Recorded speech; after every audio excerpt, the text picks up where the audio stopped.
হুজাই তেলিবস্তিত ভয়ংকৰ অগ্নিকাণ্ড জুইত ভস্মীভূত এটি বাসগৃহ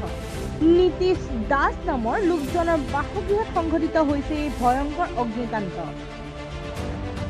পেছাত লোকজন এজন টেণ্ট হাউচ ব্যৱসায়ী বিধ্বংসী অগ্নিকাণ্ডৰ ফলত ঘৰটোৰ ভিতৰত থকা টেণ্ট হাউচৰ প্ৰায় 3-4 লাখ টকাৰ সা সামগ্ৰীৰ ক্ষয়ক্ষতি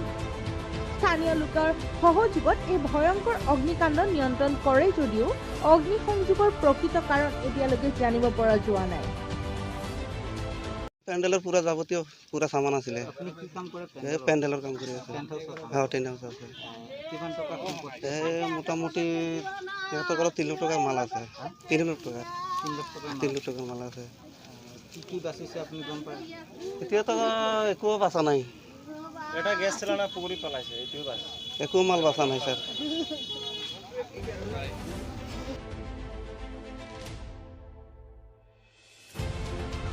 আৰিফ হুছেইনৰ প্ৰতিবেদন ND 24/7